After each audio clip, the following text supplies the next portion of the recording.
का युद्ध।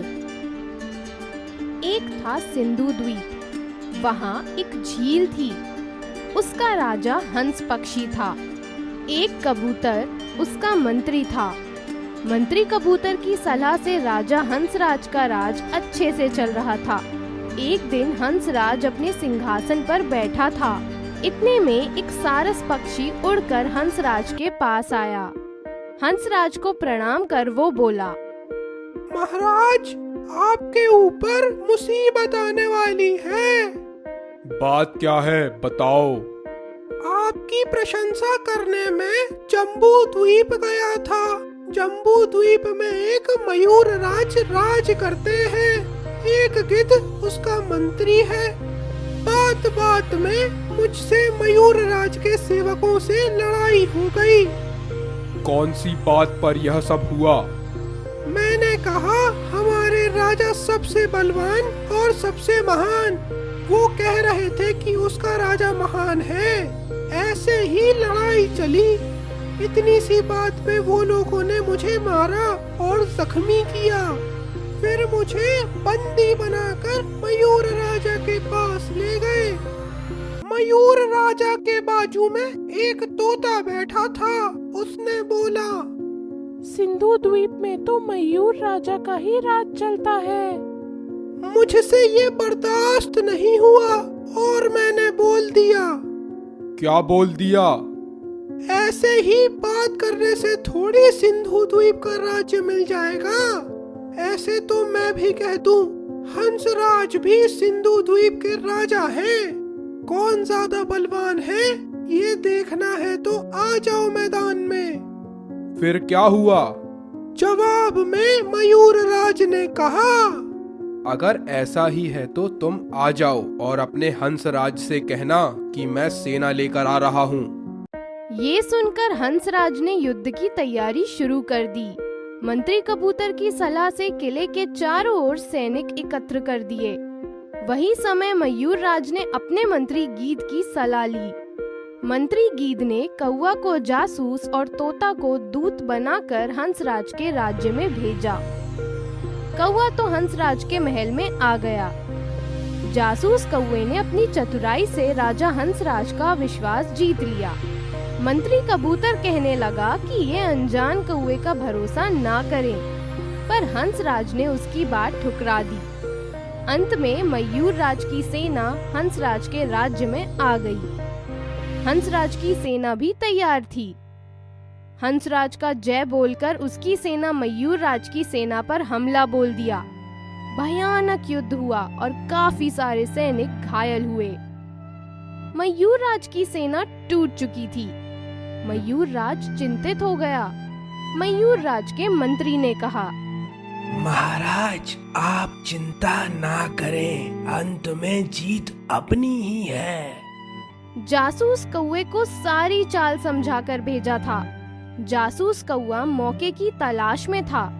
उसी रात हंसराज की सेना भी टूट गई। हंसराज की सेना को लगने लगा कि विजय उसके हाथ में है। इसी कारण से वो युद्ध में ध्यान नहीं दे रही थी। कौवे को सही मौका मिल गया। कौवे ने सिंधु द्वीप के किले के दरवाजे में आग लगा दी और चिल्लाने लगा, भागो भागो, किला गिरने वाला है। हंसराज की सेना में भागदौड़ मच गई।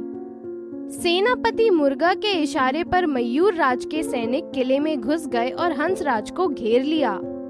तुरंत हंसराज का सेनापति चील सेना के साथ आ गया, दुश्मन को मारा और राजा हंसराज को एक सलामत जगह भेज दिया। उसके बाद दोनों राजा के सेनापति चील और मुर्गे में लड़ाई चली। दोनों समान शक्तिशाली थे, अपनी जान लगाकर लड़े। अंत में दोनों की मौत हो गई और जमीन पर गिर पड़े। युद्ध के अंत में हंसराज हार गया और मयूर राज जीत गया। जासूस कौवा मयूर राज के पास पहुंचा। कौवा विजय देखकर बहुत खुश हो गया था। मयूर राज भी कौवे से खुश थे। मयूर राज ने कौवे को कहा, मांगो, जो मांगना है मांगो। तुम जो मांगोगे वो तुम्हें मिलेगा। मुझे सिंधु द्वीप का राजा बना दो। ये सुनकर मंत्री गीद चौंक गया और बोला, महाराज, कौवे को राजा बनाना योग्य नहीं है। गीद की ये बात सुनकर कौवा गुस्सा हो गया। तू चुप हो जा, इधर दो राजा बात कर रहे हैं, तू क्यों बीच में बोल रहा है? कौवे का ऐसा वर्तन देख मयूर राज नाराज हुए। कौवे को जेल में डाल दीजिए, वो बड़ों का सम्मान करना नहीं सीखा। गीद ने मयूर राज को कहा, मुझे कुछ कहना है। क्या कहना है, बोलो।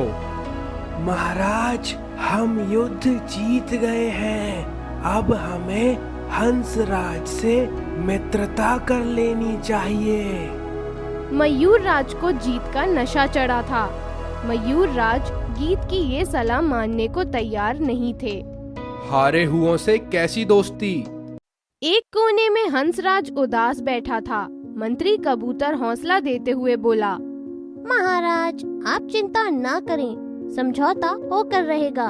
महाद्वीप के राजा को मैंने मयूर राज पर हमला करने के लिए समझा दिया है।